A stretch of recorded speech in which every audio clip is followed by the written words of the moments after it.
Hello बच्चों, आप सभी का स्वागत है आपके अपने YouTube channel success will be yours में। और बच्चों, आज की इस क्लास में हम 8th क्लास के सब्जेक्ट विज्ञान के कार्यपत्रक नंबर 18 के विषय में अध्ययन करेंगे। और बच्चों, इस कार्यपत्रक का टॉपिक है धातु एवं अधातु और विस्थापन अभिक्रिया। तो आइए बच्चों, शुरू करते हैं आज की क्लास। बच्चों, अभी तक हम जान चुके हैं कि कुछ धातुएं अधिक अभिक्रियाशील होती हैं और कुछ धातुएं कम क्रियाशील, और कुछ धातुएं तो ऐसी होती हैं जो कभी भी किसी से अभिक्रिया नहीं करती। तो अब हम धातुओं की अभिक्रियाशीलता के बारे में अध्ययन करेंगे, और वो भी विस्थापन अभिक्रिया की मदद से।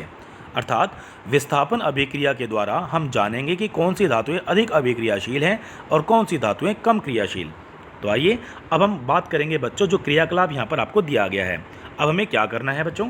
सबसे पहले हमें 5 बीकर लेने हैं 100 ml के, और उन पर A, B, C, D और E से उनको चिन्हित करना है, और प्रत्येक बीकर में 50 ml जल डालना है।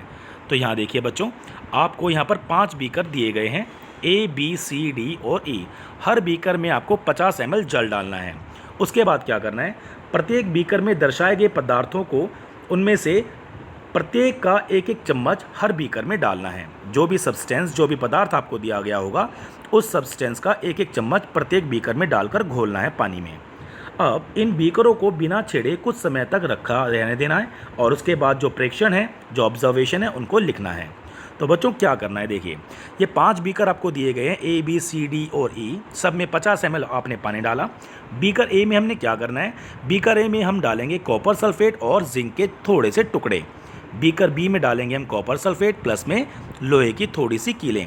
उसके बाद बीकर सी में डालेंगे जिंक सल्फेट और तांबे के छोटे छोटे टुकड़े। बीकर डी में डालेंगे हम आयरन सल्फेट, FeSO4 और तांबे के छोटे से टुकड़े। बीकर ई में डालेंगे जिंक सल्फेट और लोहे की कीलें। तो बच्चों, पांचों बीकर में हमें ये सामान, ये जो केमिकल सब्सटेंस हमें दिए गए हैं, ये रासायनिक सब्सटेंस, ये रासायनिक पदार्थ हमें इनमें डालकर घोलने हैं। अब उसके बाद क्या करना है बच्चों? उसको हमें घोलकर थोड़ी देर छोड़ देना है। तो देखोगे आप, बीकर ए में आपने कॉपर सल्फेट डाला था, जिसकी वजह से उस विलयन का रंग नीला हो गया था, और इसके बाद आपने इसमें जिंक डाला। तो बच्चों, थोड़ी देर बाद क्या होता है? ये जो नीला रंग है कॉपर सल्फेट का, ये बदलकर कुछ इस तरह का हो जाता है, और इस बीकर की तली में ये कॉपर नीचे यहाँ जमा हो जाता है। राइट। इसी तरह बीकर बी को देखिए, उसका रंग जो नीला है कॉपर सल्फेट की वजह से, जब आपने इसमें लोहे की कील डाली तो उसके बाद थोड़ी देर बाद उसका रंग हरा हो जाता है नीले से। राइट। तो ये इसलिए होता है बच्चों, क्योंकि जैसे बीकर ए में कॉपर सल्फेट विलयन था, और उस कॉपर सल्फेट के विलयन में हमने जिंक मिलाया, तो जिंक ने क्या किया? उस कॉपर सल्फेट के विलयन के कॉपर को उसने विस्थापित कर दिया, और जो उसका नीला रंग था कॉपर सल्फेट का, वो बदलकर कुछ इस तरह से हो गया, और कॉपर जो विस्थापित हुआ वो नीचे तली में जाकर बैठ गया।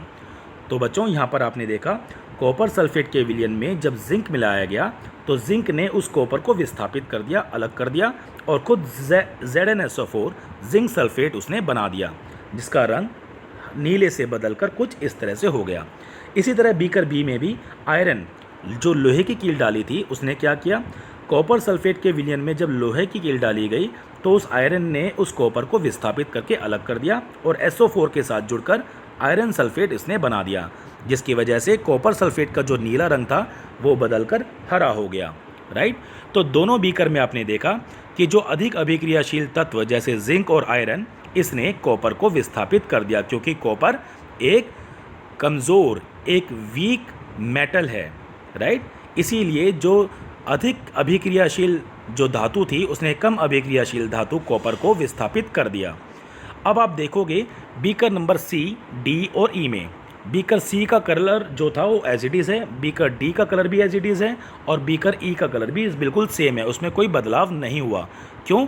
क्योंकि जो तत्व बाद में डाला गया, जो धातुएं बाद में डाली गई, वो पहले वाले धातु सॉल्यूशन में से, उस विलयन में से, उसको विस्थापित नहीं कर पाई। क्यों? क्योंकि जो कम अभिक्रियाशील धातु हैं, वो अधिक अभिक्रियाशील धातु को विस्थापित नहीं कर सकते। तो आपने देखा, बीकर C, D और E में कोई अभिक्रिया नहीं हुई, जिसकी वजह से उनमें कोई परिवर्तन नहीं हुआ। तो यहाँ नियम यह है कि अधिक अभिक्रियाशील धातु कम अभिक्रियाशील धातु को उसके जलीय विलयन में से विस्थापित कर सकती है, लेकिन कम अभिक्रियाशील धातु अधिक अभिक्रियाशील धातु को विस्थापित नहीं कर सकती। तो बच्चों, यहाँ पर आपने देखा कि जैसे इस बीकर ए में कॉपर सल्फेट था। कॉपर एक कम अभिक्रियाशील धातु है और जब उसमें जिंक डाला गया तो जिंक ने उस कॉपर को विस्थापित कर दिया। बीकर बी में भी कॉपर सल्फेट था, उस कॉपर सल्फेट को आयरन की कील डालने से लोहे ने उसको कॉपर को विस्थापित कर दिया।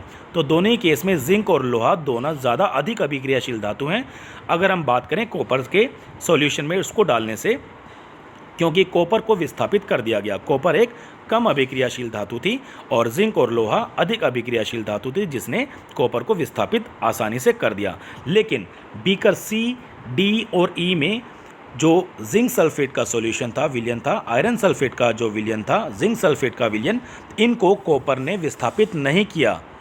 ठीक है। और यहाँ पर देखिए बीकर ई में जिंक सल्फेट के विलयन में जब लोहे की कील डाली गई तो भी रंग में बदलाव नहीं हुआ।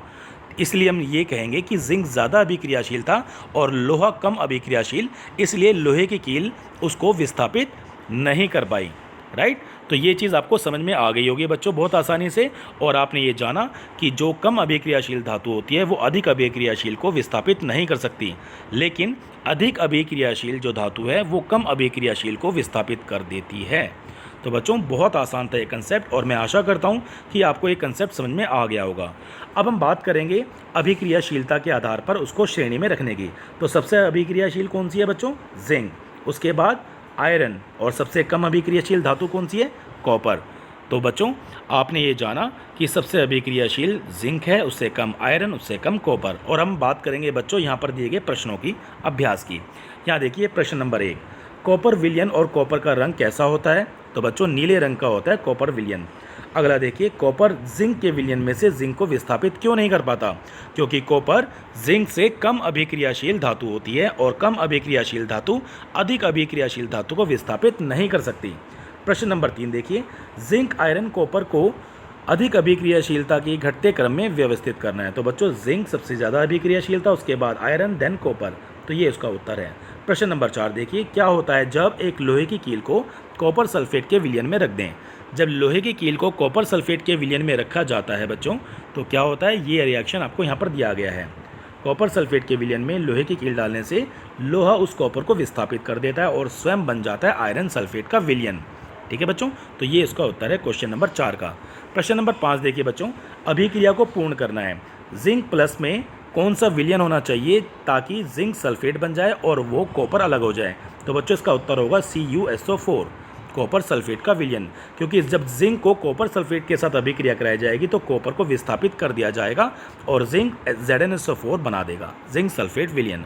तो बच्चों मैं आशा करता हूँ ये कंटेंट आपको बहुत अच्छे समझ में आ गया होगा और जिस प्रकार आप बहुत मेहनत करते हो वीडियोज़ को देखकर, मैं आशा करूँगा कि ये कंटेंट भी आपने बहुत अच्छे से देखा होगा और लिख लिख के इसकी आप प्रैक्टिस भी करोगे। So thank you so much मेरे बच्चों जो आपने अपना कीमती और वैल्यूबल वक्त दिया इस वीडियो को देखने में और इस कंटेंट को समझने में। So thank you so much मेरे बच्चों।